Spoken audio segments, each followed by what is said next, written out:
賴生出口術，毓民話放馬過嚟。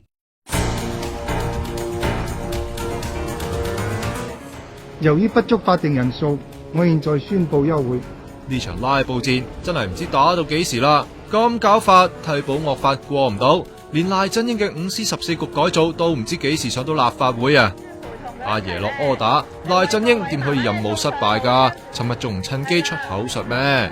我亦都希望咧，我哋嘅立法會裏邊，現在正在係拉布嘅嗰幾位議員，同埋呢係姑息佢哋拉布嘅一部分議員呢，佢哋亦都應該急市民所急。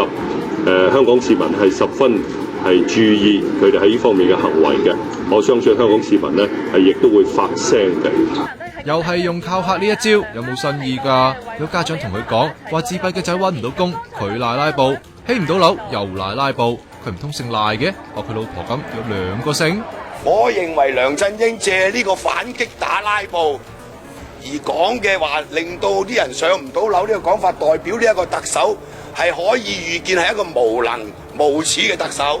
政府而家可以收翻嗰條例，又或者將嗰啲重要法案排喺呢條例之前喺個立法會度審議，就唔關我哋打拉布事，唔好屈得就屈。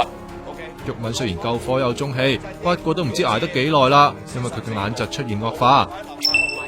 好在呢個時候雷霆救兵出現啦，佢俾毓民碎電，決定加入拉布反惡法。我希望市民係有所體諒，明白到拉布可能係短暫地可能俾人覺得係好似嘥咗一啲公帑，但係其實我哋咁多年嚟啊，都嘥咗好多公帑嚟去養住好多功能界別嘅議員。大舊今日會游說何秀蘭、李卓人、梁耀忠加入，工黨話會考慮。梁耀忠話要返學，拉唔到啦。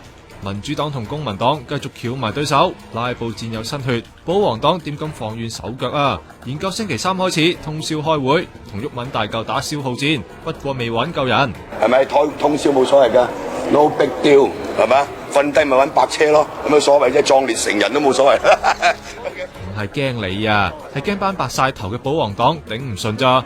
不過都未必嘅，佢哋入到去咪又係瞓。